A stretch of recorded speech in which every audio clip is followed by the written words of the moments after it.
Muy buenas noches tengan todos ustedes. Hoy es martes 2 de febrero del año 2021, 02/02/2021 y mientras unos están celebrando el Día del Santo Tamal, el Día de la Candelaria, nosotros estamos aquí celebrando la palabra y el conocer de Cristo.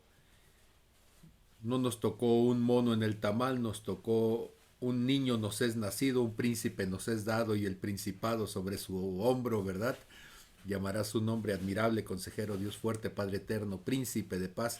Entonces a nosotros nos tocó un Dios en nuestra porción del pan de vida y la celebramos entonces en esta noche.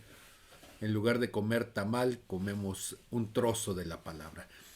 Entonces, quisiera esta noche que me permitieran orar y va a ser algo, va a sonar a ratos medio raro, si ustedes me lo permiten decirlo así. De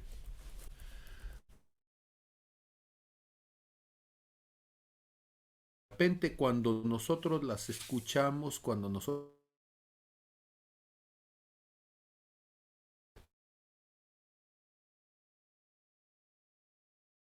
estérico quiere decir que está oculto a los sentidos, ¿sí? Que está oculto a la lógica, a la comprensión, a la ciencia, ¿sí? Y que solamente es asequible por personas iniciadas, ¿sí? Gente que ha estado en algún tipo de ritual o que pertenece a algún tipo de expresión espiritual rara y oscura. Y no tiene nada que ver con eso, tiene que ver con una visión, espero, más amplia de las cosas, aún en lo espiritual. Y si en algún momento algo pareciera que se sale de la doctrina, pues para eso son estos espacios de discusión. Entonces pónganse listos, vayan tomando nota y todo lo que sea motivo de conflicto en algún momento, les voy a pedir entonces que al final lo podamos discutir, ¿sí? Profundamente y en santa paz. Entonces, Padre, en el nombre de Jesús, Señor, yo te pido que esta noche tú puedas poner en mi corazón las palabras adecuadas para poder compartir con mis hermanos y que podamos discutir nuestra fe, que podamos profundizar en las cosas espirituales, Señor, en la manera en que se abra nuestro entendimiento, en la manera, Señor, en que podamos ir más allá de nuestras tradiciones, de nuestra visión personal, de nuestra perspectiva en lo humano, y que podamos entonces dar un salto sustancial en nuestra comprensión de la fe. Te pido, Espíritu Santo, que seas tú el que revele. Seguramente voy a decir cosas que van a sonar raras, Señor. Ayúdame, mi Dios, para que seas tú y no yo, para que seas tú, Señor, el que nos va llevando, el que nos va guiando a toda verdad. Gracias, Padre, en el nombre de Jesús. Amén, amén y amén. Hay un pasaje que es un pasaje bastante conocido y ese pasaje se encuentra en Juan capítulo 8, verso 31 y 32.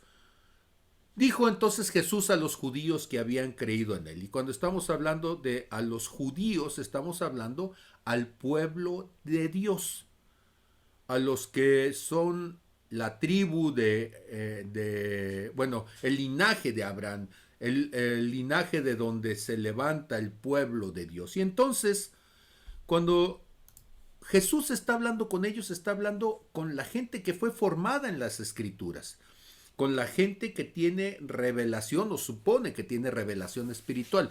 Jesús le dice entonces a los judíos que habían creído en él. Nótese, no estamos hablando de que le estaba hablando al judaísmo ortodoxo, no le estaba hablando al judaísmo que lo negaba. No, está hablando a los judíos que creían en él. Y les dice entonces a ellos, son creyentes. Y dado que Él es el Mesías, si ustedes me permiten decirlo de esta manera, son judíos mesiánicos que han creído en Jesús entonces. Si ustedes permanecen en mi palabra, serán verdaderamente mis discípulos. Conocerán la verdad y la verdad los hará libres. Conocerán la verdad y la verdad los hará libres. Ahora, algo interesante sobre este pasaje eh, es que Jesús, cuando les está hablando a estos que son pueblo de Dios, les está diciendo: ustedes son esclavos. Ustedes son esclavos. Pero si creen en mi palabra, entonces serán libres. Si entienden mi palabra, entonces serán libres. Si entienden las cosas espirituales, si me permiten decirlo así, serán libres. Ellos entonces se sienten ofendidos, se sienten cuestionados, se sienten eh, pues que Jesús no los está entendiendo, valorando quizá, y le dicen: linaje de Abraham somos, ¿sí? Y jamás hemos sido esclavos de nadie. ¿Cómo dices tú, seréis libres? Jesús les dijo: de cierto les digo que todo aquel que hace pecado, esclavo es del pecado. Mi pregunta en esta noche, para comenzar, es si realmente entendemos lo que significa la libertad en el espíritu. O sea, si el Señor Jesús viniera en esta noche y en lugar de decir que les estuvo hablando a los del linaje de Abraham, si en lugar de decir que les estaba hablando a los judíos que habían creído en él, si esta noche el Señor viniera a los que se dicen cristianos que han creído en él y les preguntara a estos que dicen ser, o a estos que decimos ser cristianos, que hemos creído en él, si nos dijera: ustedes son esclavos, pero si permanecen en mi palabra, serán verdaderamente mis discípulos, conocerán la verdad y la verdad nos hará o les hará libres. ¿En cuántas áreas de nuestra vida no tenemos libertad? ¿En cuántas áreas de nuestra vida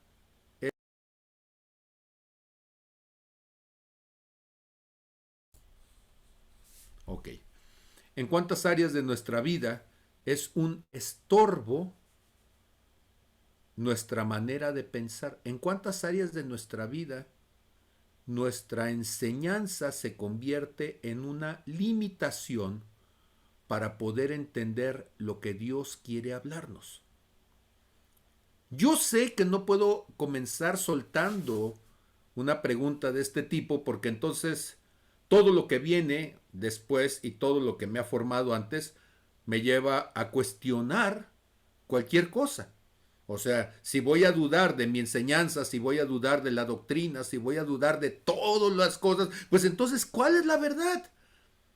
Porque el problema entonces es que se nos ha llevado a pensar, se nos ha llevado a creer que lo dicho, por el simple hecho de que alguien me lo dijo, debería de ser verdad en sí mismo.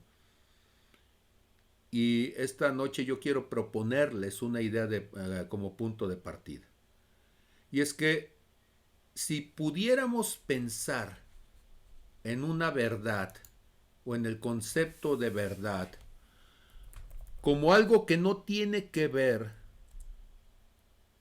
con lo que yo soy como persona, sino algo que tiene que ver con la verdad en sí. O sea, cuando estamos hablando en Mateo capítulo 7, si me permiten compartir mi palabra, el Señor Jesús nos lleva a partir del verso 15, dice: guárdense de los falsos profetas que vienen a ustedes con vestidos de ovejas, pero por dentro son lobos rapaces. Por sus frutos los conocerán. ¿Acaso se recogen uvas de los espinos o higos de los abrojos? Así, todo buen árbol da buenos frutos, pero el árbol malo da malos frutos. No puede el buen árbol dar malos frutos, ni el árbol malo dar buenos frutos. Todo árbol que no da buen fruto es cortado y echado en el fuego, así que por sus frutos los conoceréis. Si nosotros en algún momento cuestionáramos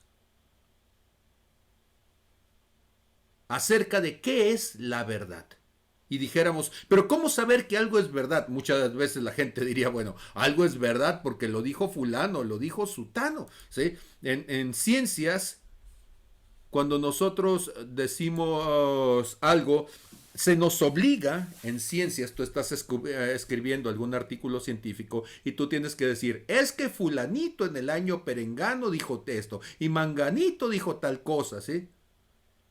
Y siempre tiene que estar uno apoyándose en lo que alguien más dijo.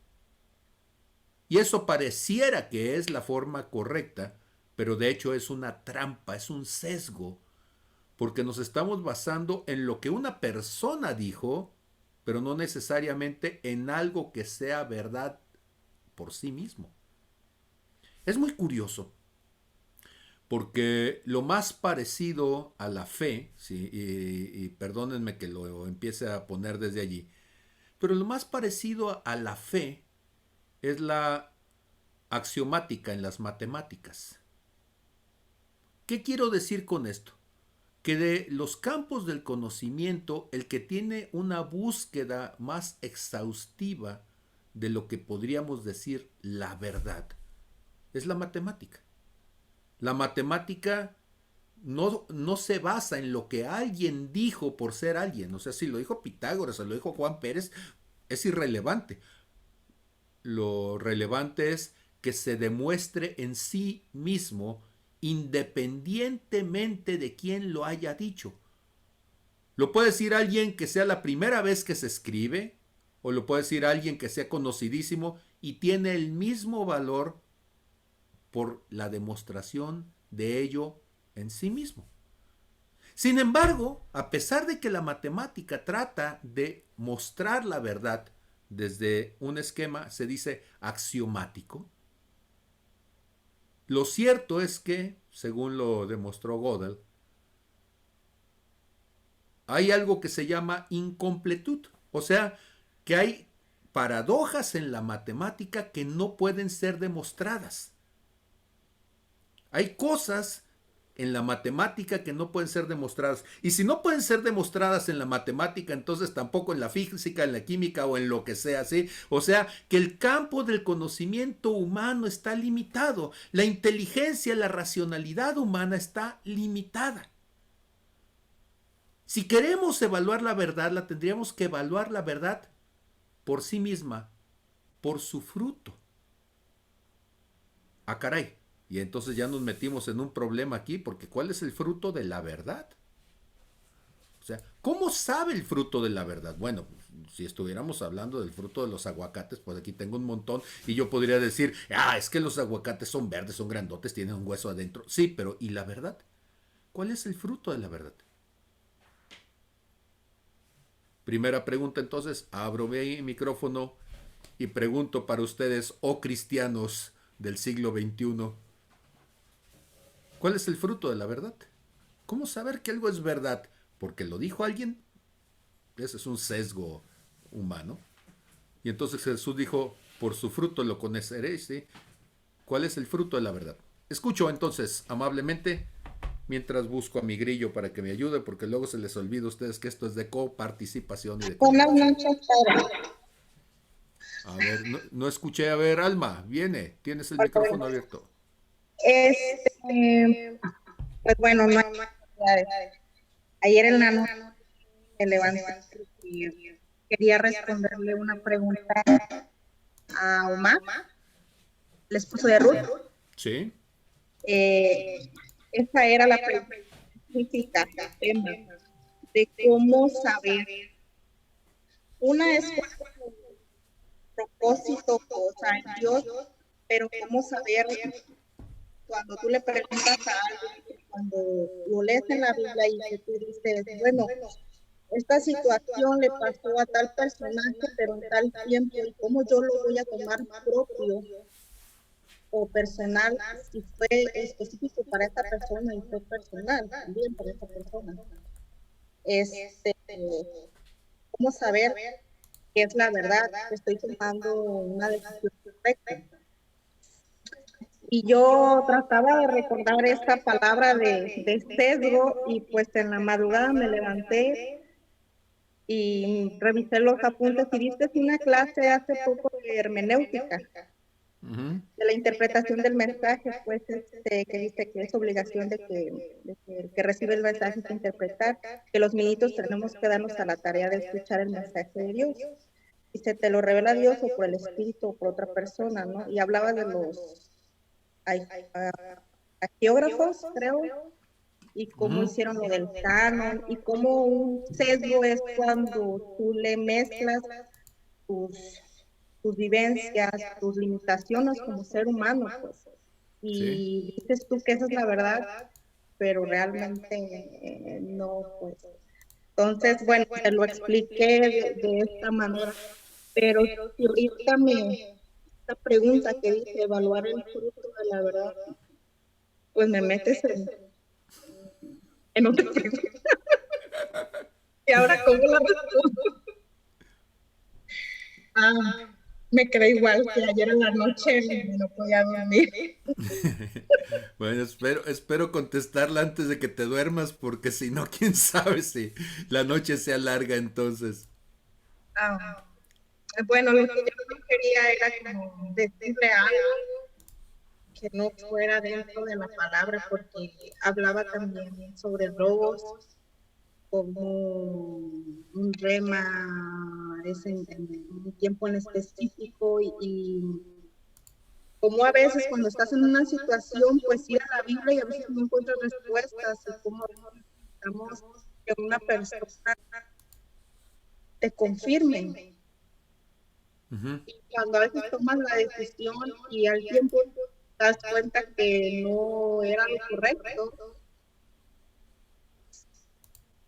Bueno, no sé, yo le puse varios ejemplos de mi vida cuando he tomado decisiones cruciales, que sé que es un parteaguas, pues, es una decisión fuerte que toman.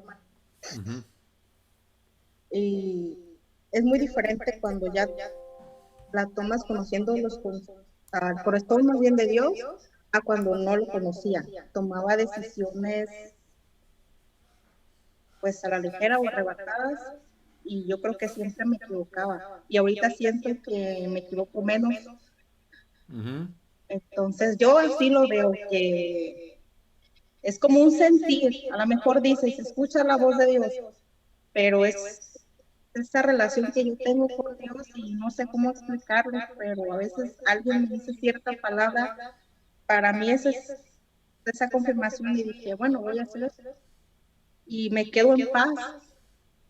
Y hasta ahorita no me ha pasado que yo haya tomado una decisión y digo, híjole, creo que la regué, pues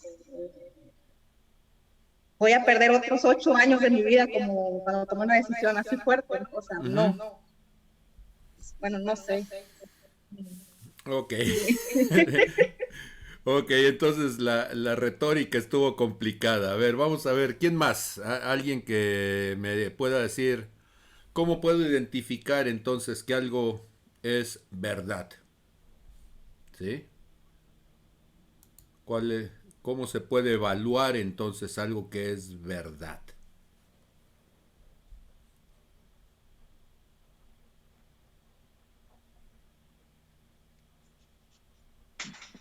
Yo, Adelante. bueno, desde mi entendimiento, creo que podemos evaluar algo que es verdad. A ver si no contradice lo que decía el hermano, pero desde la experiencia que ha resultado a las personas, creo que hay algo de verdad en ello. Por ejemplo, para sintetizarlo un poco podríamos tomar los refranes o los dichos, hay cierta verdad en ellos. Naturalmente de repente hay refranes que contradicen a uno u a otro, pero creo que es porque están limitados a ciertos contextos propios que la persona está viviendo o lo está llevando. Entonces, si hablamos un fruto de la verdad muy amplio, perdón, me distrae el eco de mi voz. Eso me pasa cuando pienso también, no te preocupes. Ok. Si estamos hablando de un fruto de la verdad muy amplio, creo que podríamos tomarlo desde esto, desde la experiencia de muchas personas en la que dicen, hombre, si meto la mano al fuego, me quemo. Y creo que eso es una verdad. Eh, eh, algo, algo tan simple que nos va dando la experiencia y muchos pueden comprobar eso. Ahora, si queremos hablar desde el fruto ya netamente individual, yo pensaría que un fruto de la verdad es aquel en el que me permite decir, expresar lo que pienso, lo que creo, aunque sea erróneo, pero desde mi verdad. Y aquí ya entrarían otras situaciones de no sentarse en que uno es totalmente sabio o entendido, como para decir lo que yo entiendo es esto como verdad. No sé si pude clarificar un poco mi idea. Sí, nada más que eso nos genera un problemilla por allí, sí. Sigo. Y el problemita tendría que ver con que, como dice Ñurka, esa es mi verdad, ¿sí? Y entonces el hecho de que alguien lo piense y que a él le funcione no significa que necesariamente sea general y sea eterno, ¿sí?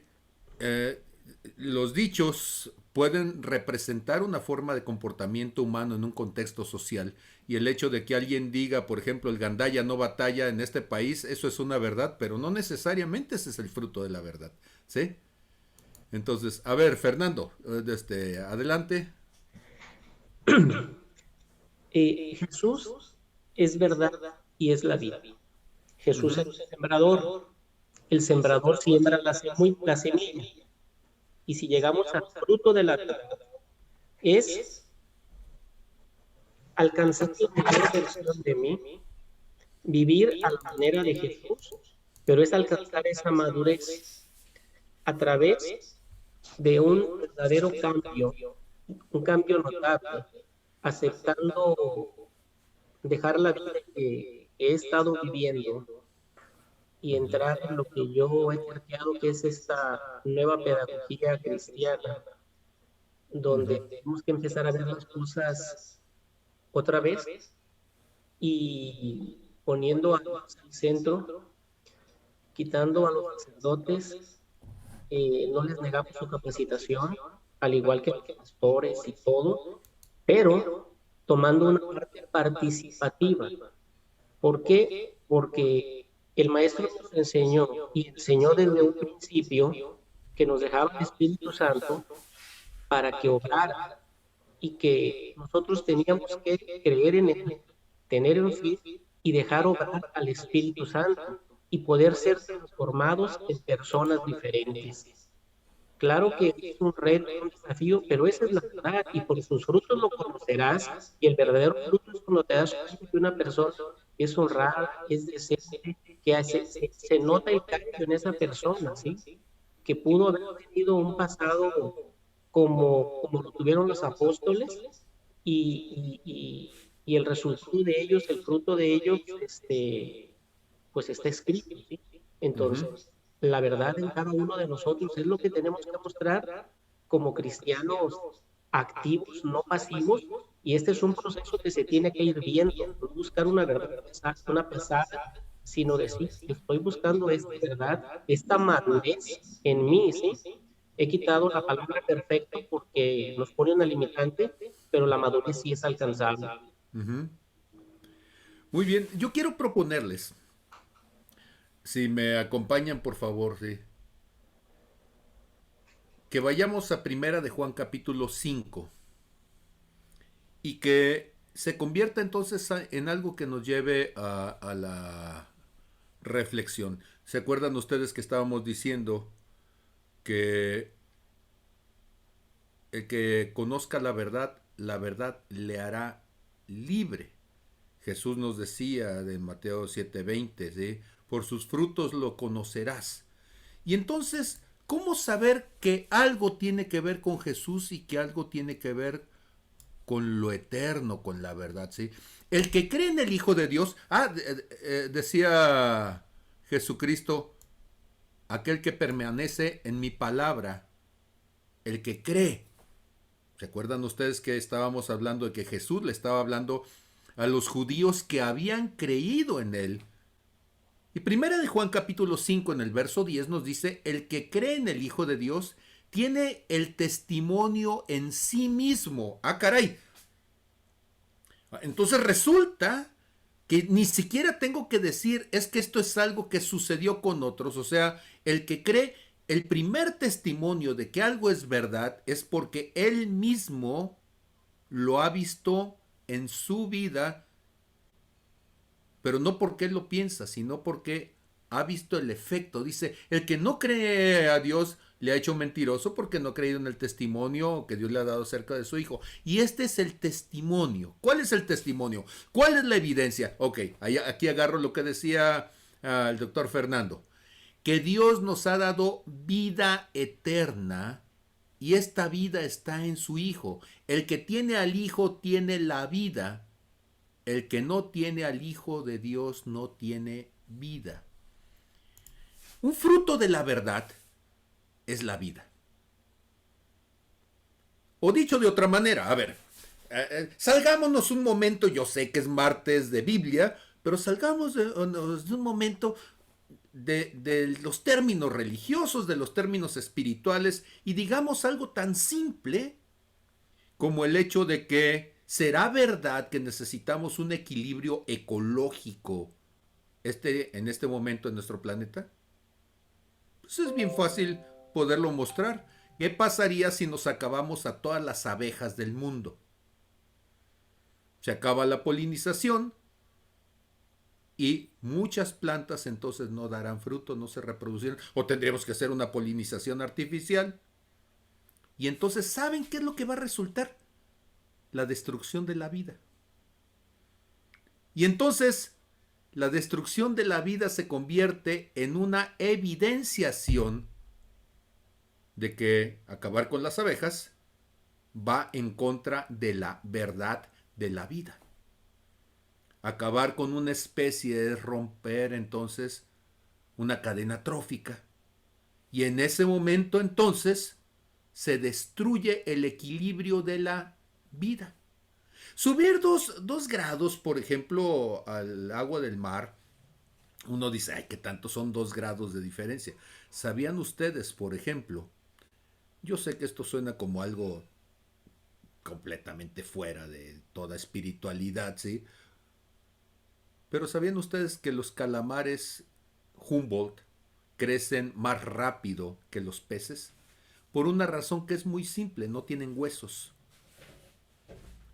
Y el proceso biológico para que un ser vivo desarrolle su estructura ósea es más lento que el proceso de solamente desarrollar la parte muscular. Entonces, los calamares Humboldt crecen mucho más rápido.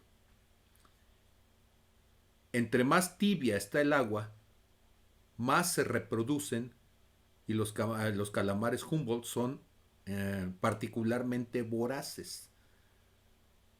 Entonces, se han generado grandes cardúmenes de calamares que se están extendiendo por toda el litoral del Océano Pacífico, el litoral oeste del continente americano, para que se ubiquen ustedes donde está México, donde está Baja California, ¿sí?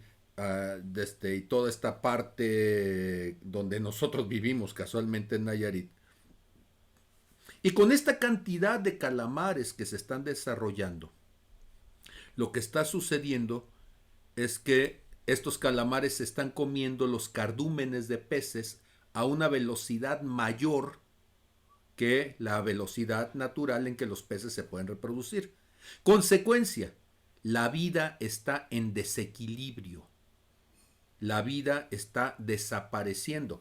Y entonces, cuando yo digo que 2 grados de temperatura causan un caos ecológico, no es porque lo dijo Juan fulano o perengano, es porque el desequilibrio que se está dando por el aumento en la densidad de población del calamar Humboldt, que está desapareciendo cardúmenes, ¿sí?, de distintos peces, y que va a generar entonces un caos en toda la cadena trófica, pues eso nos está mostrando que la vida, que es una manifestación de la obra de Dios, está en desequilibrio. ¿Me estoy explicando lo que quiero decir? Entonces, si yo tomo este argumento de que la verdad se manifiesta en la vida, una verdad entonces debe ser algo que al momento de que lo aplicamos en nuestra vida, debería de multiplicar nuestra vida, dar más condiciones de vida, debería llevarnos entonces a poder vivir, ¿sí?, mucho más contentos, mucho más felices, mucho más, etcétera, etcétera, etcétera. Por ejemplo, fíjense, qué cosa tan curiosa la que nos dice aquí Efesios capítulo 5, cuando nos dice a partir del verso 8, porque en otro tiempo, dice, eran tinieblas o habitaban en las tinieblas, mas ahora son luz en el Señor. Anden como hijos de luz, porque el fruto del Espíritu es en toda bondad, justicia y verdad, comprobando lo que es agradable al Señor. El fruto del Espíritu es en toda bondad, justicia y verdad. Cuando nosotros entonces comenzamos a hacer las cosas a la manera de Dios, la vida se equilibra, las relaciones se equilibran, los sentimientos, las emociones se equilibran. Una doctrina puede ser sopesada bajo el valor de la verdad, cómo genera o destruye la vida. Entonces, bueno, soy el pastor, así que tengo toda la libertad de decir, y aquella doctrina de no toquéis al ungido, ¿será verdad? ¿O hasta dónde es verdad? Porque resulta que si los demás ungidos son como este ungido que está aquí, pues este ungido, o sea, yo no hablo por los demás, pero notes el dedo, está señalando a este ungido de aquí, es medio atarantado este ungido. Y si no le creen, pregúntenle a la esposa del ungido. Y entonces este ungido mete la pata, este ungido se equivoca, este ungido está en un cuerpo de carne, tiene una cultura que no es una cultura totalmente de Dios, nació en una situación en donde recibió una educación carente de verdad absoluta de Dios. Fui lastimado, fui abusado, fui violado, fui etcétera, etcétera, etcétera. Y todo eso ha dejado heridas donde este que está aquí no vive en todas las áreas en la plenitud de la verdad. Y entonces nuestras heridas terminan siendo la excusa para tener actitudes de abuso hacia los demás. Porque curiosamente somos abusadores y abusamos de otros en la misma forma en que fuimos abusados, lastimamos a otros en las áreas en donde fuimos lastimados, ¿sí? Mostramos a través de nuestros actos nuestras áreas de carencia. Y entonces, una verdad en equilibrio sería que quienes me aman, quienes están alrededor de mí, yo debería de otorgarles el derecho y la libertad de poder señalar áreas en mi vida que necesitan ser puestas en equilibrio. Porque de lo contrario, yo pierdo el equilibrio ante ellos y termino haciendo cosas que causan muerte en lugar de atraer vida. Y entonces nosotros tenemos que tener mucho cuidado, porque una doctrina es tan sana como sea sana la vida que provoca, la condición de vida que provoca. Y entonces el equilibrio del fruto tiene que ver con la vida concretizada, tangibilizada, más allá de mi percepción, no, en la vida misma.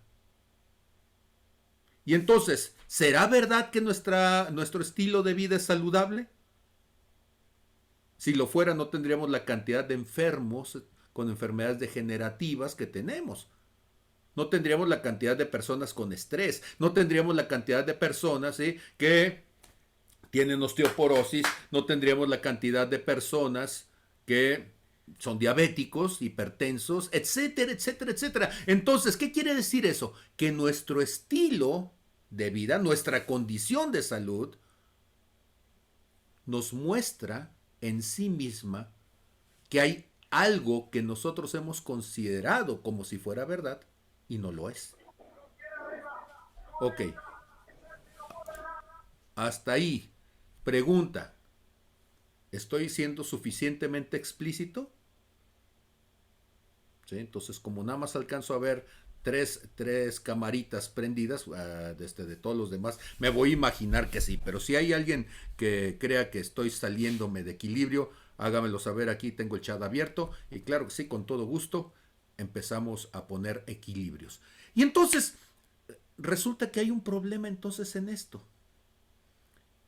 ¿Cómo poder mostrar cuáles son algunos de estos elementos? No voy a tener el tiempo para poder profundizar tanto como quisiera, es toda una disertación cada uno de ellos, pero me atrevo a decir el primero de ellos, ok. ¿Qué sucede con algo que llamaríamos un pensamiento ptolomeico? Ah, caray, ¿y eso qué tiene que ver otra vez? Resulta que cuando el ser humano comienza a ver hacia los cielos, noten ustedes que es una metáfora. El ser humano está viendo hacia los cielos y se pregunta, ¿cómo es que nuestro lugar donde estamos, este espacio donde estamos, nuestro mundo, el cosmos, existe? Y entonces Ptolomeo dice, es que nuestro mundo es como si fuera una media esfera y esa media esfera está sostenida por un elefante y ese elefante está arriba de una tortuga. Yo sé que nos suena ridículo, sí, pero créanme que en tiempos de Ptolomeo esto fue increíble y todo el mundo dijo, wow, qué tremendo es Ptolomeo. Y entonces, ¿y qué pasa si tú le preguntas a Ptolomeo, oye, pero qué hay? Perdón, es al revés, es la tortuga primero y el elefante abajo, sí, porque el elefante es más grande que la tortuga, ¿verdad? Y entonces, ¿sí qué hay abajo de ese elefante? Y entonces, pues Ptolomeo dice, pues por supuesto, otro elefante, ¿verdad? Y abajo del segundo elefante, pues seguramente un tercer elefante, ¿sí? Y yo sé que el ejemplo es muy tonto, pero ¿cuántas veces nosotros, cuando nos preguntamos cuál es nuestra posición y nuestra condición en el mundo espiritual, terminamos haciendo algo como eso? Inventamos una percepción donde terminamos en un pensamiento mecánico, donde para poder justificar por qué ese elefante tiene que estar sostenido en algo, los elefantes no vuelan, entonces hacemos una cantidad infinita de elefantes que van trepados uno sobre el otro para poder sostener al último. Y dices, ¿y eso qué tiene que ver? Bueno, está bien, pues, mal ejemplo, pero en el Concilio de Trento, en el año de 1540, cuando se estaba hablando acerca de que para que Jesús naciera puro, tenía que venir de una mujer pura, ojo con el pensamiento, es un pensamiento mecánico, causa-efecto. Jesús es tan puro como la madre que lo parió. Y entonces, pues María tenía que ser virginalmente absolutamente pura. Pero ahora tengo un problema. Y para que María fuera absolutamente pura, ¿qué se necesitaba?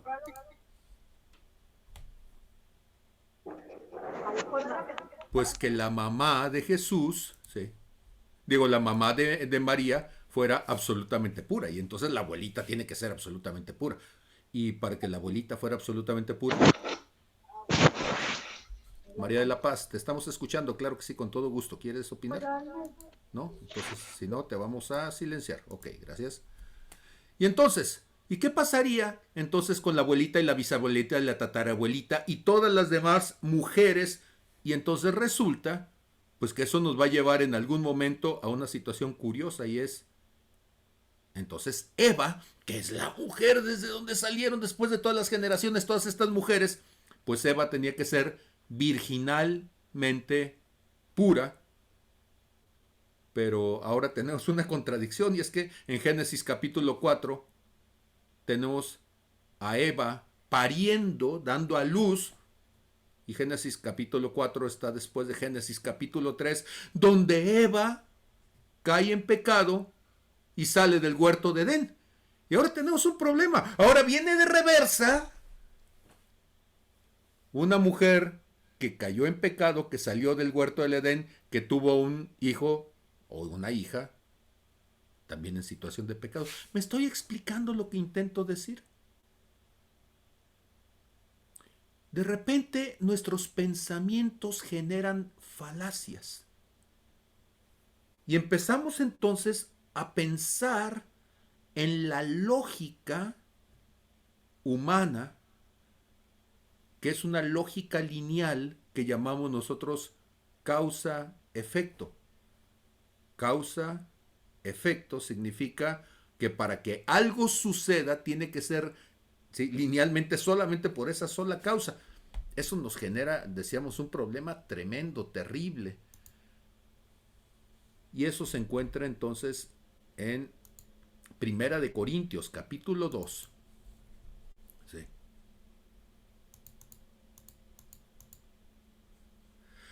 Dice en el verso 12, y nosotros no hemos recibido el espíritu del mundo, sino el espíritu que proviene de Dios, para que sepamos lo que Dios nos ha concedido, lo cual también hablamos, no con palabras enseñadas por humana sabiduría, sino con las que enseña el Espíritu, acomodando, armonizando lo espiritual a lo espiritual, empatizando lo espiritual a lo espiritual, o entendiendo lo espiritual desde lo espiritual. Y ahora viene un versículo terrible para los que fuimos formados en esta ciencia lineal.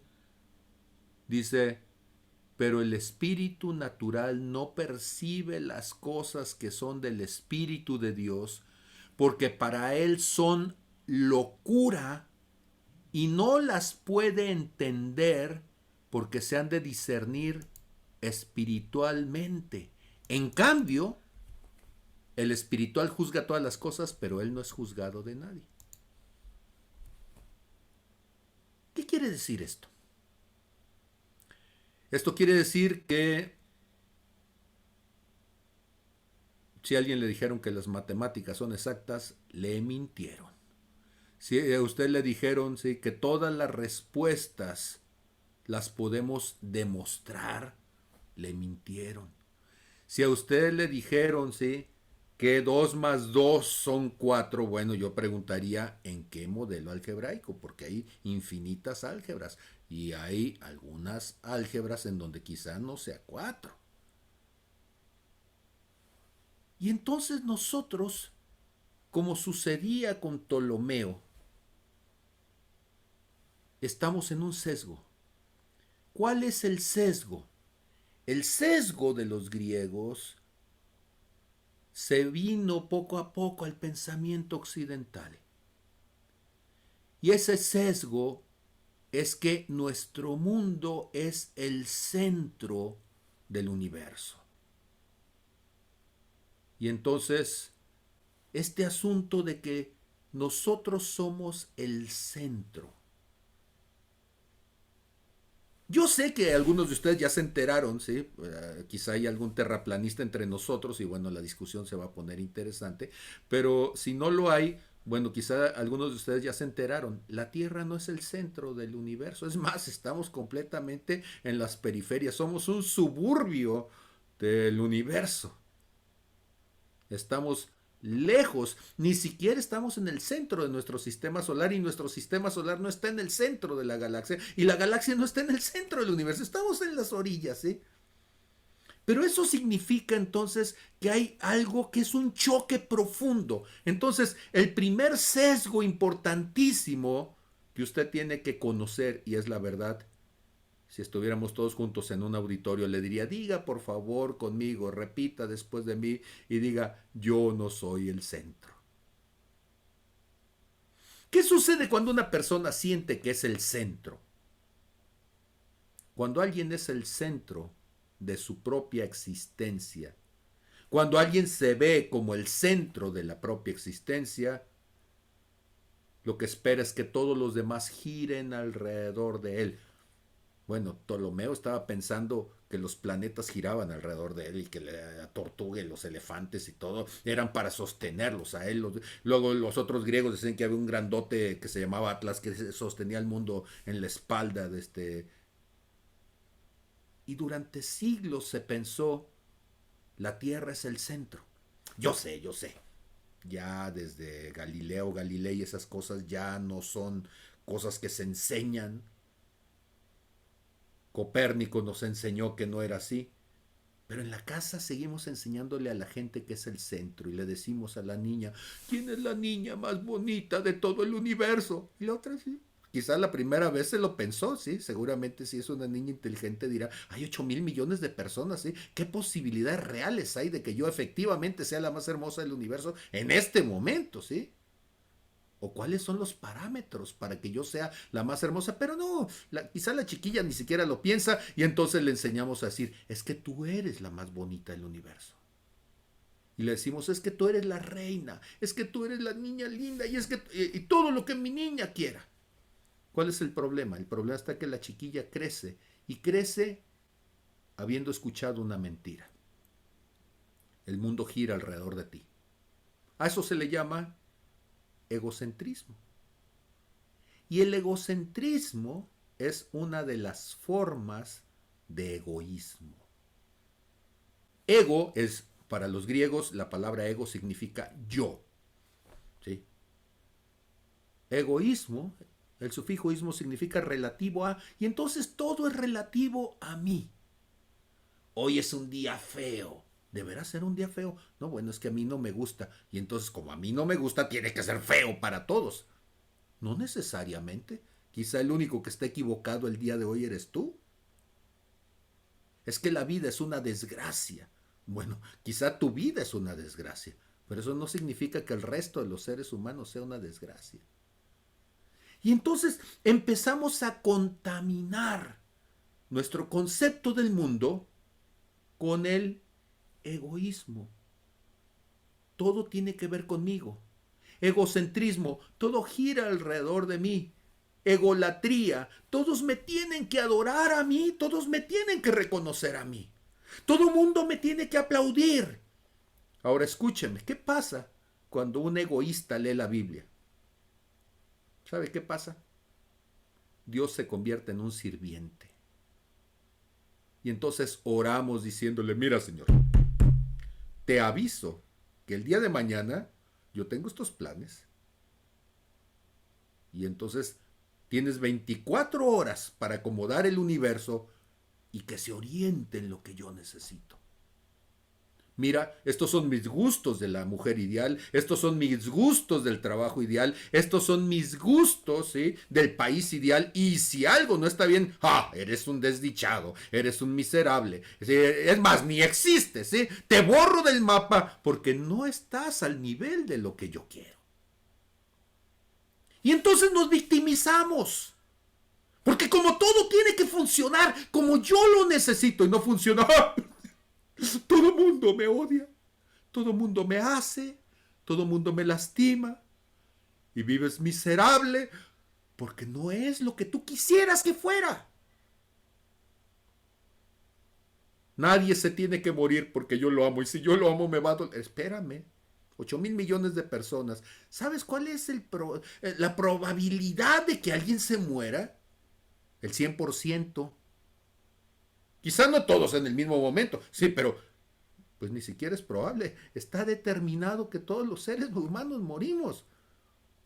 Unos jóvenes, otros viejos, unos por accidentes, otros por enfermedades, unos involuntariamente, otros voluntariamente porque se suicidó, porque alguien lo mató. Y tú vas a decir, ay, qué cruel se oye eso. Bueno, conocerás la verdad y la verdad te hará libre. ¿Sabes cuál es la verdad? Tú no eres el centro. ¿Cuántos de tus pensamientos son pensamientos que están escondidos en el absurdo de que el mundo va a funcionar como tú quisieras? ¿Cuántos de tus pensamientos están basados en el absurdo de que tu deseo, tu oración, tu petición es algo? A ver, me dice Lore Torres que tiene problemas de red, supone que es porque vive en lomas altas. Yo vivo en el Aguacate, no sé si también ayuda a eso. ¿Ustedes tienen buena conexión? Sí. Ok, entonces Lore, el universo ha confabulado contra ti en esta noche. Sí. Si vivieras en lomas medias o en lomas bajas, probablemente sería, pero te tocó vivir en lomas. No, no sé, Lore, es una mala broma. Pero hablando precisamente de, entonces, ¿qué pasa cuando en mi pensamiento, qué pasa en mi pensamiento cuando sin querer me pongo en el centro? Empiezo a sesgar todo lo que existe. Ahora fíjense ustedes cómo el egoísmo cambia el concepto de la naturaleza. ¿Para qué son los animales? Es que Dios hizo al mundo para los seres humanos. ¿De veras? Porque ese es un concepto que anda por ahí girando en algunos lugares, ¿eh? Que el mundo fue hecho para los seres humanos. ¿Para qué? Pues para tener un lugar donde tirar basura, por supuesto. Para tener algo que destruir. Para tener especies que puedas matar, ¿sí? Para poderle cortar la cabeza a algunos animales y que las tengas en la sala, ¿sí? Seguramente Dios necesitaba hacer pieles para que puedas cubrir entonces tu sala y que puedas tener ahí un elefante, un oso muerto. ¿Por qué? Porque nuestro concepto es que todo lo que existe, pues tendrá que ver entonces con algo que a mí se me antoja. Curiosamente, cuando Dios habla de la creación y que habla de lo que pone Dios al hombre en la creación, pareciera que Dios tiene una opinión diferente, ¿sí?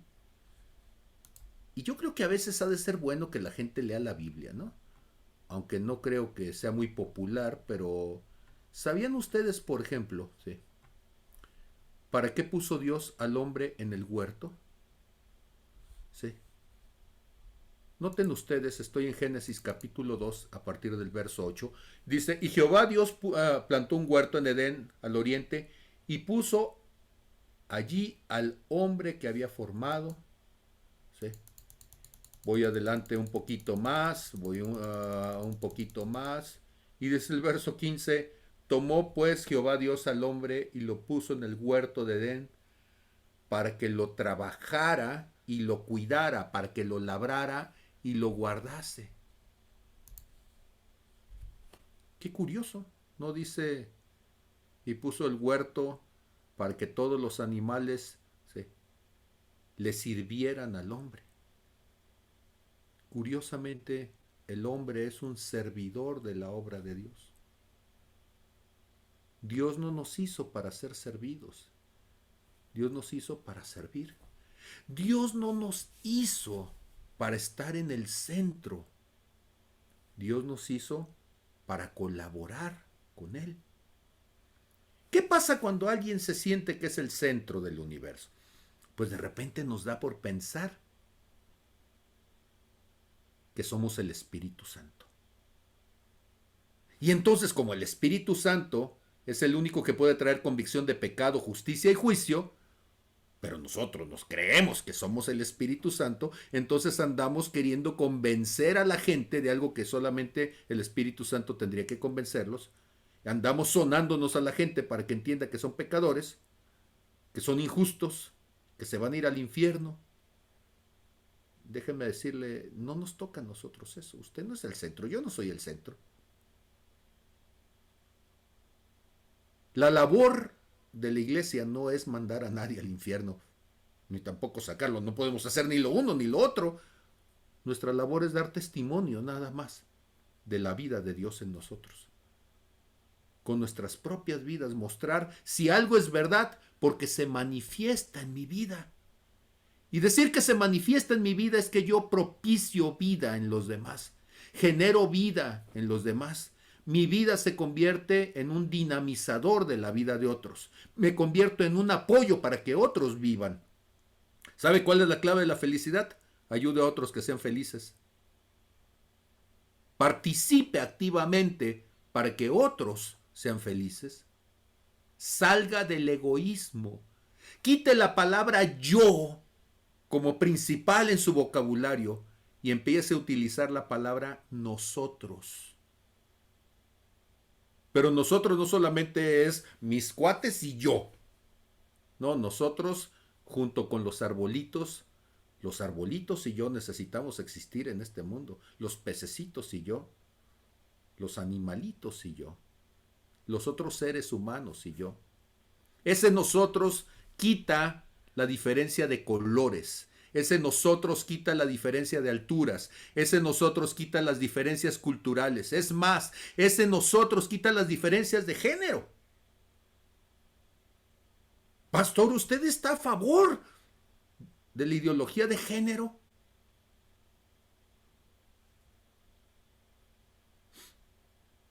Yo no la promuevo. Yo hablo de un nosotros, donde el otro lo reconozco en su justo y legítimo derecho de pensar diferente a mí, pero no me toca a mí juzgar al otro. Yo puedo decirle, si me preguntas, esto es lo que dice la palabra, pero es tu decisión cómo lo vas a vivir y cómo se va a manifestar la vida en ti. Yo creo que la heterosexualidad es la única manera que conozco en que la vida se manifieste en un parto.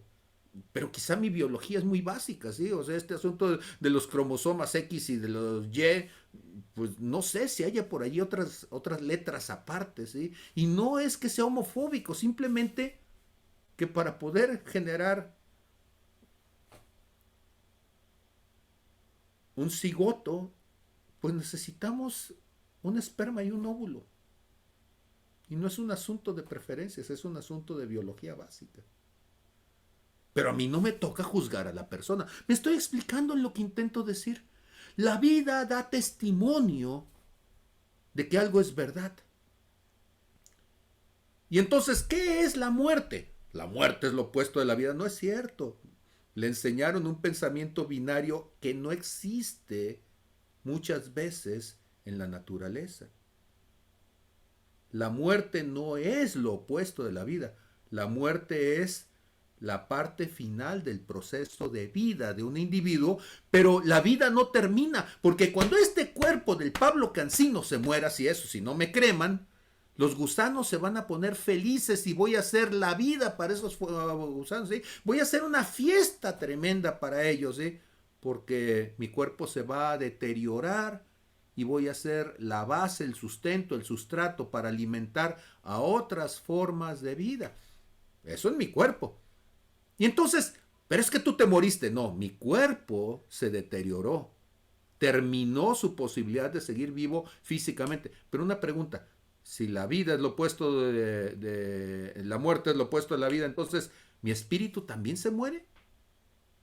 No. Mi espíritu es eterno, no muere. Entonces, ¿dónde está el opuesto? No existe el opuesto. Y tengo que reinterpretar la muerte como una separación. Pero no significa que sea lo opuesto de la vida. Una separación de Dios, una separación entre mi cuerpo, mi espíritu y mi alma, ¿sí? Y entonces este pensamiento binario nos cuesta tanto trabajo superarlo. Anda por ahí una historia popular, seguramente usted la ha escuchado, de un cierto geniecillo joven que después se convirtió en un científico muy conocido. Le preguntan, él está en la escuela primaria y su profesor, según esta historia, estaba diciendo que Dios no existe, ¿sí? Y el chiquillo, este listillo, le dice, entonces, ¿existe la oscuridad? Y el profesor le dice, claro que existe, ¿dónde ha estado usted todos estos años? Y él dice, no, no existe, ¿sí? La oscuridad no existe, lo que existe es la ausencia de luz. ¿Existe el frío? Tampoco existe. Existe la ausencia de calor. ¿Existe la muerte? Existe la ausencia de la manifestación de la vida. A eso le ponemos una etiqueta. Ahora, ¿por qué digo esto? Pregunta. ¿Cuántos amigos tuyos o cuántos amigos míos se han muerto en este proceso del COVID? ¿Y cuántos se van a morir?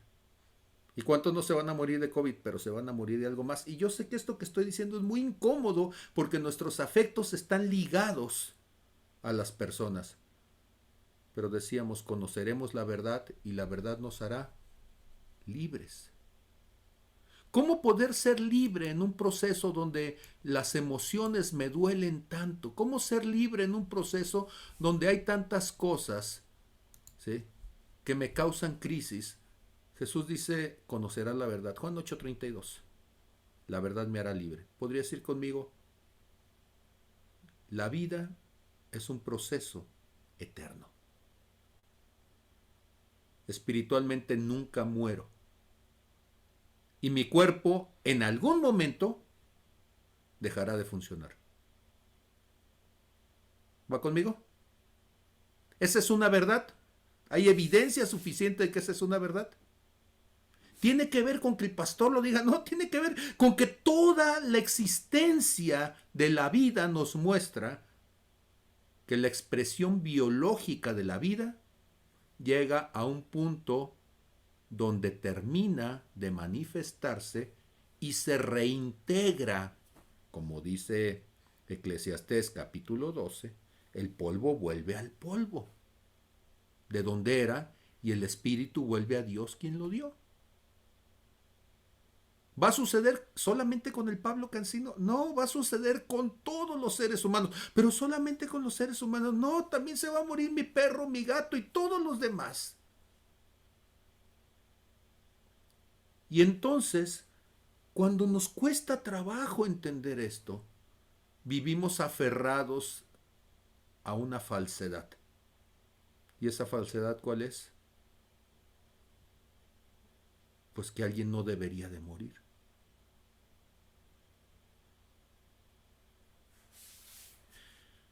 Quiero hacer una pausa y quiero preguntarles. Okay. ¿Qué piensan de esto que estoy diciendo? ¿Estoy siendo muy burdo? ¿Estoy siendo muy tosco? ¿Estoy siendo claro? ¿Estoy siendo incómodo? A ver, díganme por favor. Esta es clase, diálogo, taller, debate, lo que ustedes quieran.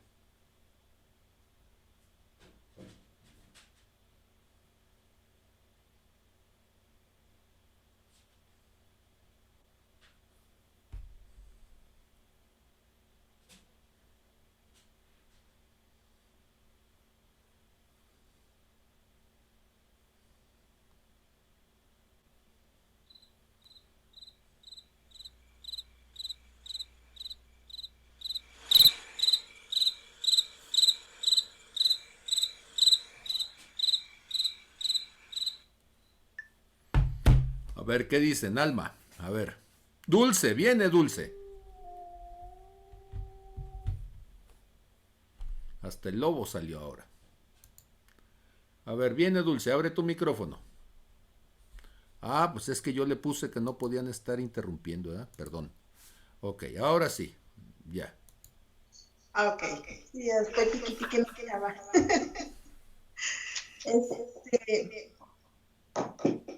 Ay, me pongo nerviosa siempre. Buenas noches a todos. Buenas noches. Sí, en estos días tan asiagos de la pandemia, de los decesos, que cada vez está más cerca de todos, he puesto mucha atención en lo que se publica, en lo que se comenta, en lo que se comparte, de que ya te fuiste, ya eres parte del universo, ya eres una estrella, ya tienes un ángel en el cielo que te cuida. Y a lo que he estudiado en la palabra es descansar en sueño hasta que el Salvador regrese. Y es cuando los suyos se levantarán primero. pero si no estoy tergiversando mucho. Y lo comparto y lo publico porque yo creo firmemente en eso. Somos hechos a imagen y semejanza de Dios, somos parte de su eternidad. Nosotros fuimos hechos para estar por siempre delante de su presencia. Este trayecto en el mundo es una escuela, es una enseñanza que muchas veces por la libertad de libre albedrío que tenemos nos hace confundirnos con todo lo que se lee, con todo lo que se escucha, con todo lo que nosotros mismos pensamos y nos hacemos una idea errada acerca de lo que Dios quiere que nosotros seamos. No, no voy a morirme y ser un ángel. Este cuerpo va a fallecer, pero mi alma, mi espíritu van a estar aguardando la venida de mi Señor, de mi Salvador.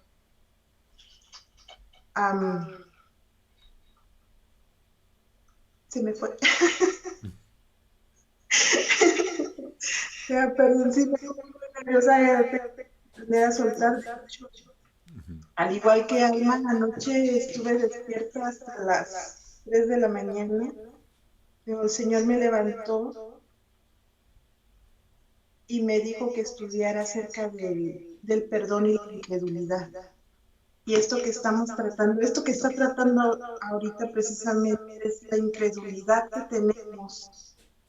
Se nos hace tan difícil pensar que esto nada más es un trayecto para llegar de vuelta a casa. Porque nosotros no somos hechos para sufrir eternamente, sino para estar dándonos delante de la presencia de nuestro Creador. Y sí, se me fue la idea, pero creo que la compongo. Ok. Buenas noches. Buenas noches. Resulta entonces que cuando nosotros estamos pensando en este asunto de que somos eternos, miren, en Eclesiastés capítulo 3, en el verso 10, Dios nos dice que Él puso eternidad en el corazón de todos nosotros. ¿Qué significa que Dios ha puesto, perdón, en el verso 11, qué significa que Dios ha puesto eternidad en el corazón de todos nosotros? Todo lo hizo hermoso en su tiempo y ha puesto eternidad en el corazón de ellos sin que alcance el hombre a entender la obra que ha hecho Dios desde el principio hasta el fin. Significa que la revelación de Dios desde el principio de la creación hasta este tiempo, hasta el día de hoy, Dios ha ido aumentándola, trayéndola, hablándola con los seres humanos sobre la faz de la tierra y que hemos ido entendiendo paso a pasito cosas. Ese paso a pasito significa entonces, si cada uno de nosotros somos parte de la obra de Dios y Él es el centro, en realidad nosotros no desaparecemos de Él. Cuando Él es el centro de nuestra percepción, cuando Él es el centro de lo que nosotros pensamos, cuando Él es el centro de nuestra forma de ver el mundo, cuando Él es la base de todo lo que nosotros hacemos, entonces nos damos cuenta de que nosotros nunca desaparecemos de Él. ¿Sí? Esto lo dice el apóstol Pablo en Efesios capítulo 4 en el verso 6, cuando dice, un Dios y Padre de todos, el cual es sobre todos y por todos y en todos. ¿Qué está diciendo? Si Dios está como mi Padre y como el Padre de ustedes, Decía, yo no soy el centro, Él es el centro. Pero no solamente eso, sino que Él es la autoridad sobre mí del mismo modo que sobre ustedes, que Él sale por mí, o Él murió por mí, o Él me defiende a mí como defiende al otro, o al otro como me defiende a mí. Pero la parte final dice, en todos. Yo no desaparezco de la presencia de Dios.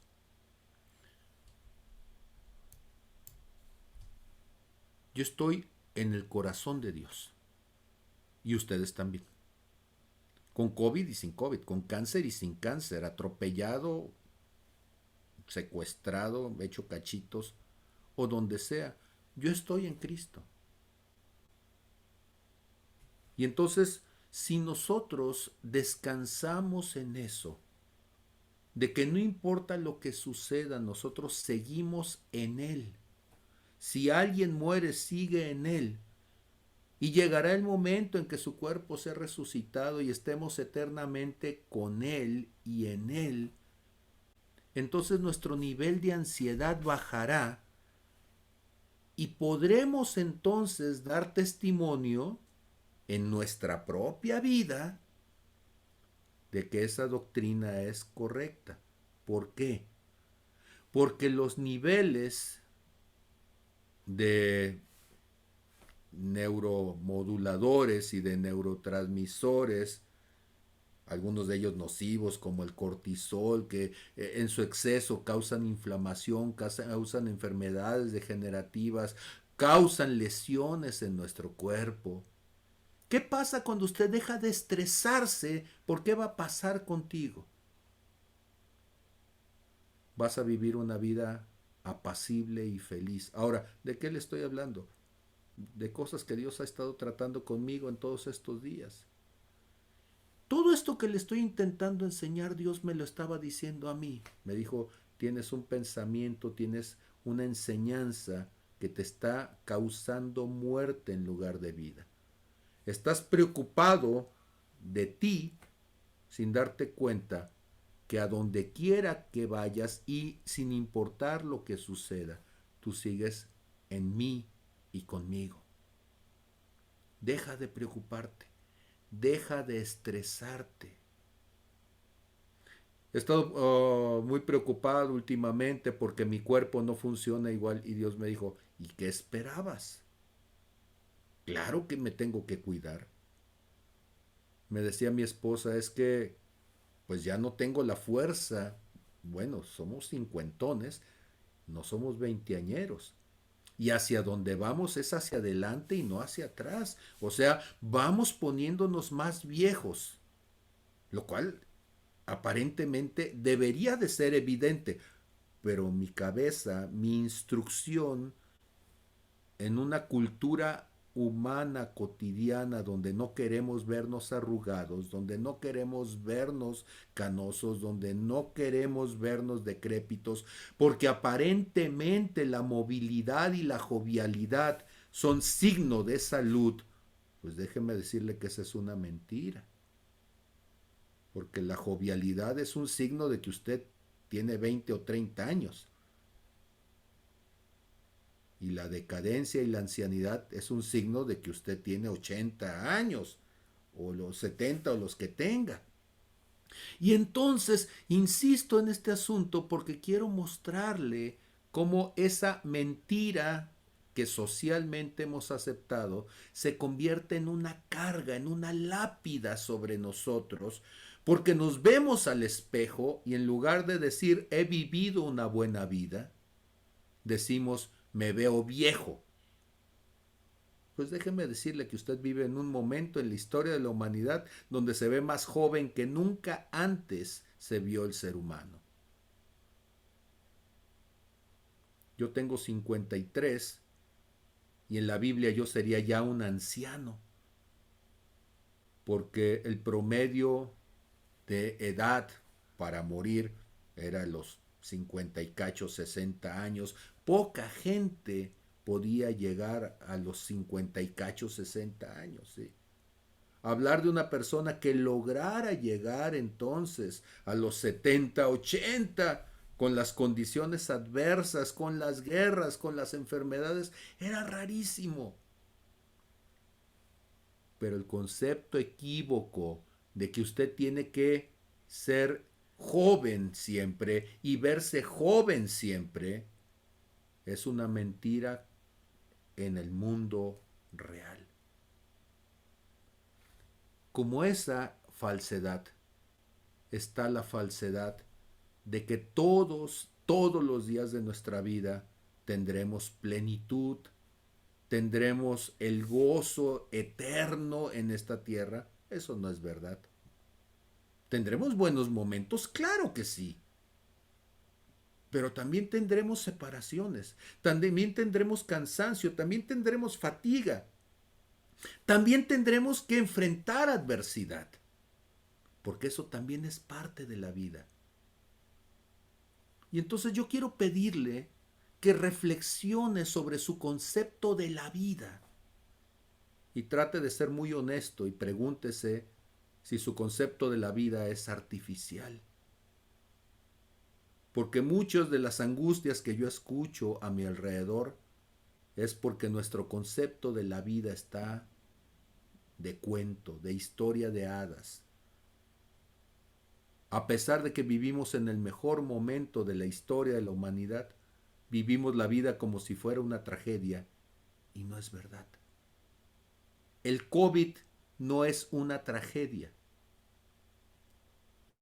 Si hubiéramos vivido en los años de la peste negra donde 1 de cada 3 murió, entonces le diría, aquello sí fue tremendo. Pero ahora lo magnificamos todo. Ahora, cosas pequeñas que suceden en nuestra vida, las volvemos como si fuera la tragedia mayor, porque algo no sucedió conforme nosotros queríamos.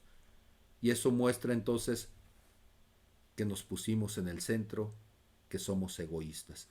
Creo que ya le di muchas vueltas a esto. Tendría que pasar a un siguiente punto, hablando de la racionalidad. No sé si voy a alcanzar, pero quisiera pedirle que meditara y quizá mañana podemos profundizar en alguna de estas cosas si creen ustedes que es importante. El segundo sesgo importante es la racionalidad. Decía hace un momento cuando Pablo habla a la iglesia de Corinto, que el hombre natural, el hombre, dice 1 Corintios 2:14, ¿sí?, no percibe las cosas que son de Dios porque para él son locura y no las puede entender porque se deben de discernir espiritualmente. El pensamiento lineal tampoco resuelve el concepto de la vida. Porque causa-efecto no explica la existencia de las cosas. Si no me cree, entonces pregúntale a los físicos por qué no han podido cuadrar una teoría unificada de la física. O pregúntele a Gödel por qué no hay la demostración de todas las cosas. O pregúntele al mejor teólogo quién es la mamá de Dios, ¿sí? O sea, ¿de dónde salió Dios? Y entonces, siempre queremos que todo tenga un inicio y un fin. Y eso es pensamiento lineal y no resuelve, no es la forma en que vamos a encontrar las respuestas de todas las cosas. Es más, el amor es irracional. Si usted trata de pensar el amor es irracional. Por eso no podemos amar, porque siempre estamos buscando razones. Y por eso siempre estamos condicionando nuestro amor y no podemos amar incondicionalmente, porque todo lo queremos poner en esta mecánica de la causa-efecto. Y es nociva para la fe. Entonces, a ver, dice, como comentario pensábamos Ruth y yo, a ver, perdón, es directo, sí.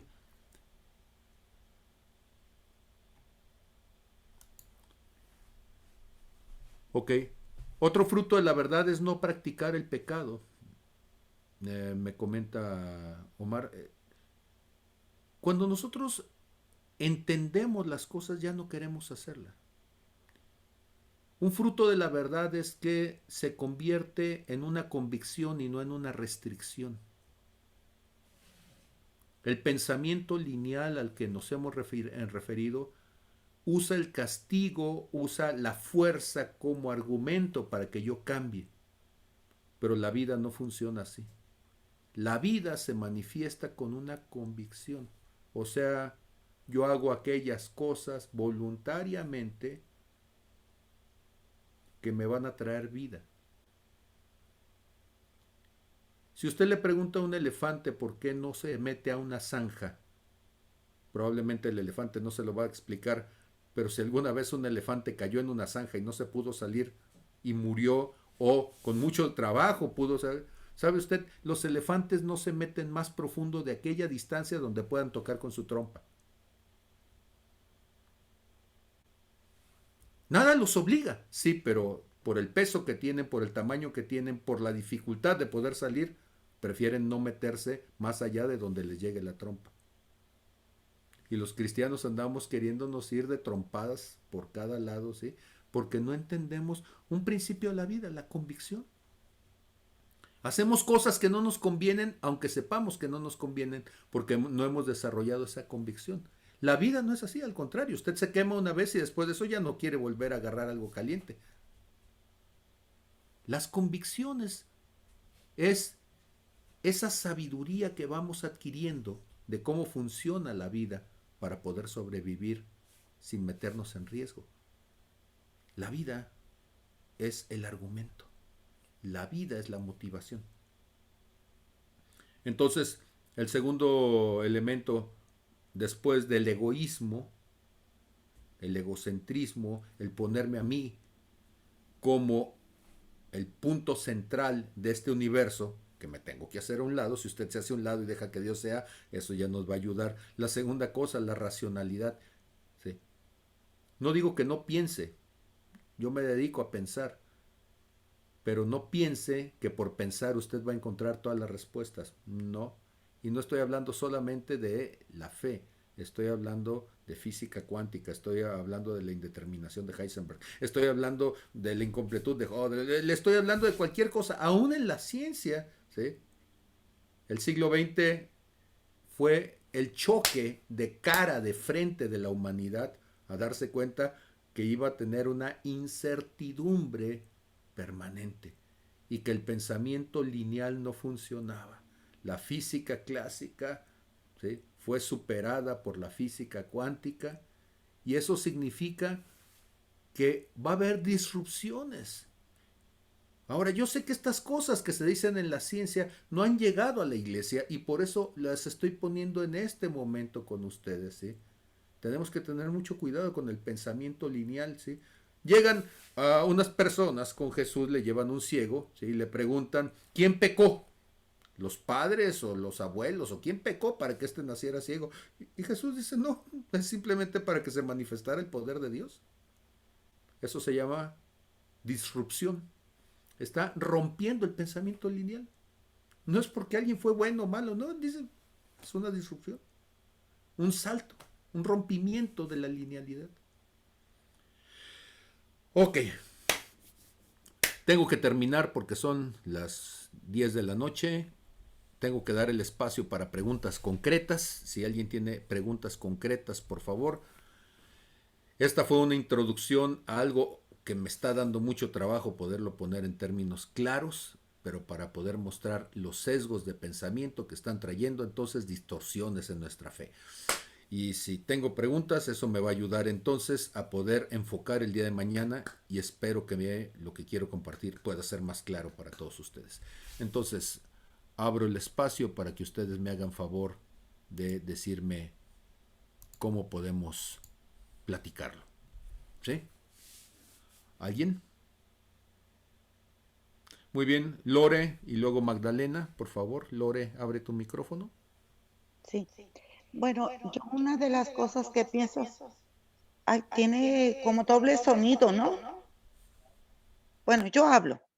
Una de las cosas que yo pienso que es muy importante es tener convicción, tu convicción de tu fe, ¿sí? Entonces, tu convicción de tu fe esa no se mueve.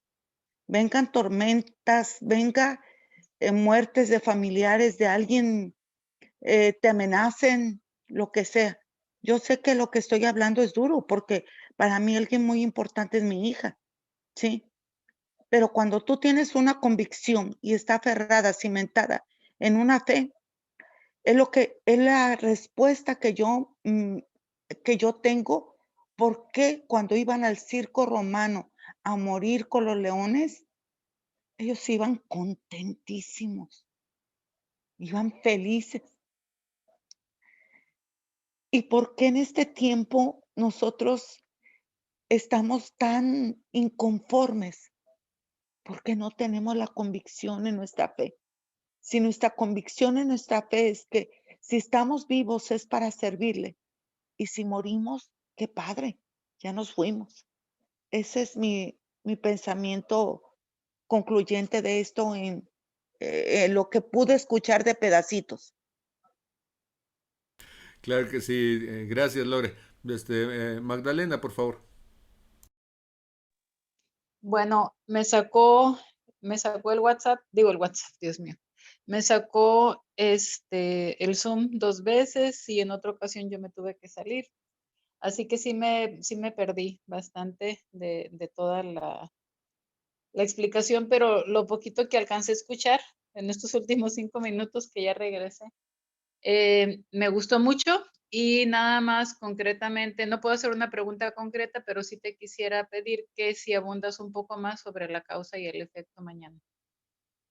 Gracias.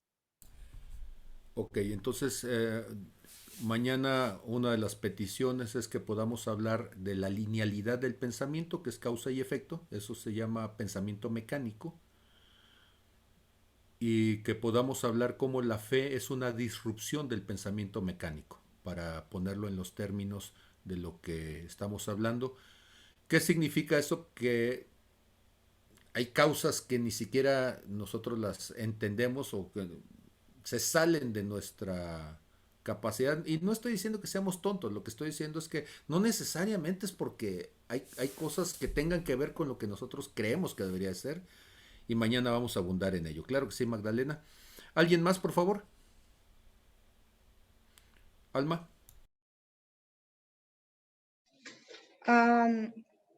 Yo ahorita se me venía a la mente una de las preguntas que muchas personas me hacen, que como por ejemplo cuando y tiene que ver con lo de causa-efecto, cuando una persona, como por decir un pastor o una persona que ha vivido en Cristo y se porta muy bien y va conforme a los lineamientos, vaya, de la palabra y todo esto, porque de repente le vienen un montón de situaciones, ¿no? O por qué fallecen, o por qué, vaya, se te muere una persona, ¿no? Cuando, como diciendo, como lo que tú ahorita comentabas, ¿qué pecado cometiste? ¿O qué está pasando en tu familia?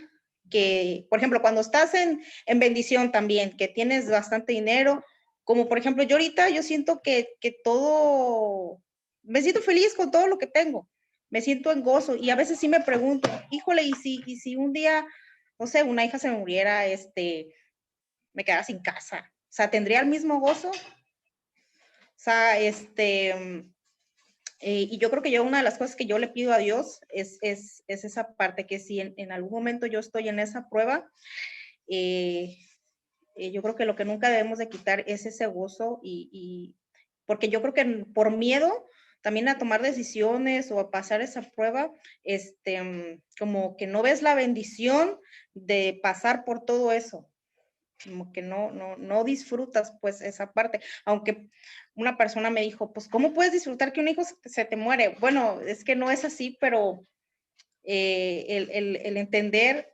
el que está en una eternidad, el que ya no está aquí, pues que está con Dios Padre sentado en la diestra, o sea, yo puedo ver el gozo ahí, pero tal vez digo, bueno, no lo he vivido, ¿verdad? No lo he vivido en carne propia, es muy fácil decirlo y vivirlo, ¿no?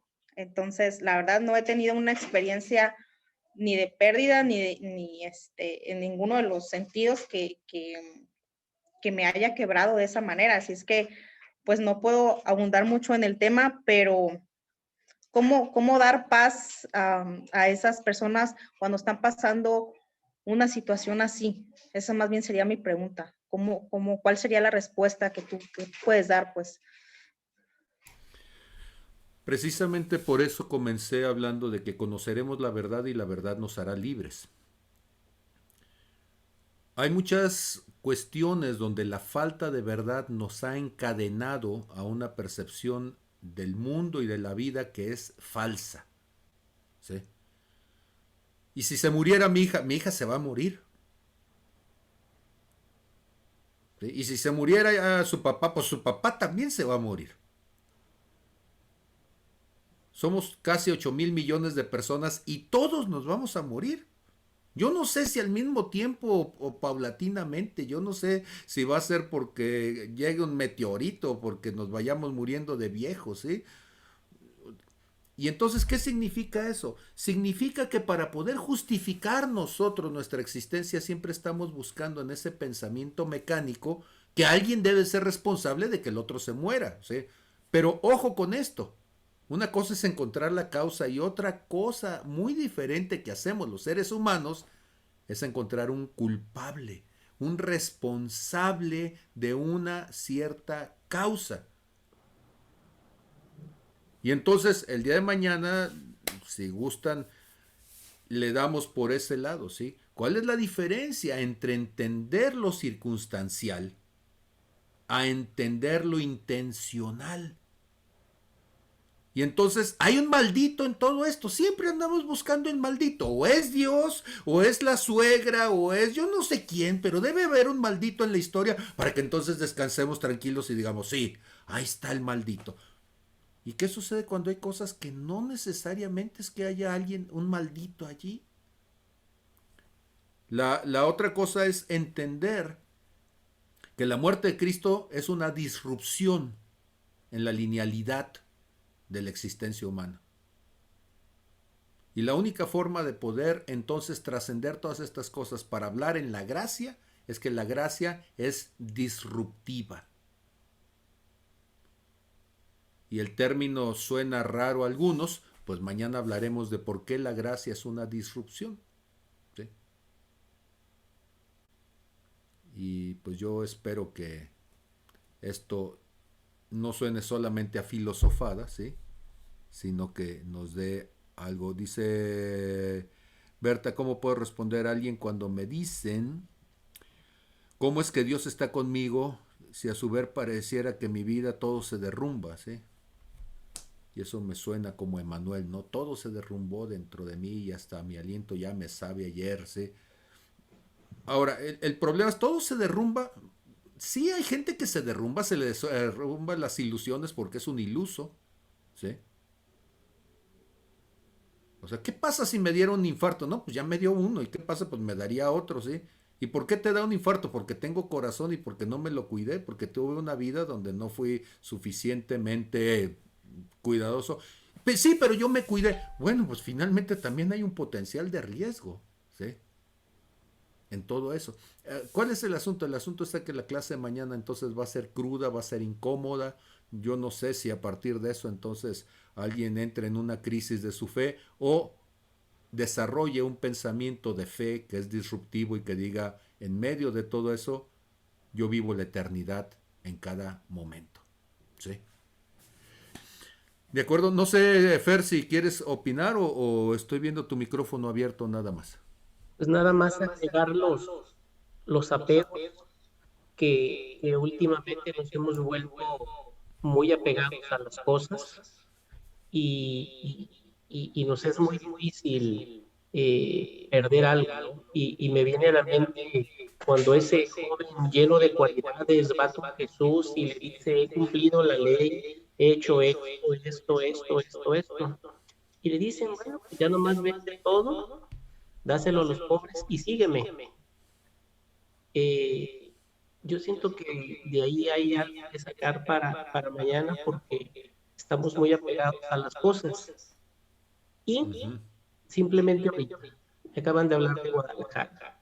El COVID está espantoso, pero no en el centro, en las familias. Hoy fueron, un amigo hizo 20 pruebas, 5 se la fueron a hacer porque varios de su familia tienen, solo en reuniones familiares. Estamos en un momento de necedad, pero de necedad mundial. Entonces, esto que estamos hablando de pensamiento lineal, de la necedad, de los apegos, de esta longevidad que tenemos, de esta creencia de inmortales que somos, y ya lo decías, buscar un culpable, ¿no? Cuando los que nos hemos alejado somos nosotros del camino correcto. Amén.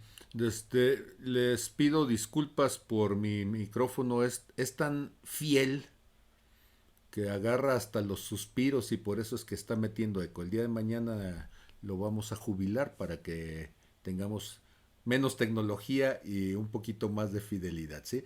Entonces, la clase de mañana se va a poner, espero, buena. Espero que nos desgreñemos santamente, ¿sí? Así como hay ósculo santo, que haya desgreño santo también. ¿Cuál es la idea? La idea es, tenemos que romper nuestro concepto de fe. Tenemos que cambiar ese asunto de creer que cosas que nos dijeron históricamente son la fe de Cristo. Entonces, vamos a romper la linealidad del pensamiento, vamos a romper los apegos, vamos a romper esa falsa expectativa de la racionalidad y sin llegar a una postura burda donde la gente diga, ay, entonces significa que los cristianos tenemos que ser mensos y creídos. No, tenemos que ser, ¿sí?, cristianos del siglo XXI, cristianos cuánticos. Sí, suena muy raro cuando uno dice que cuántico, pero créanme que la única forma de explicar la fe en el siglo XXI es a través de física cuántica, curiosamente, teoría de cuerdas, curiosamente, ¿sí? Y entonces la ciencia ha ido evolucionando como para que por fin, digamos, la Biblia tenía razón, ¿sí? La fe es disruptiva, la fe brinca en lo menos esperado, la fe es un caos profundo que genera un aparente orden en el mundo visible, pero hay tantas cosas que se salen de nuestra capacidad y tenemos ahora que sí que salir del jardín de niños del pensamiento e irnos al pensamiento más maduro y ver las cosas desde un punto de vista diferente. Les soy honesto, esto no lo había enseñado a nadie, no lo he discutido con nadie, a ver cómo sale mañana, pero finalmente para eso son estos espacios, para seguir creciendo juntos.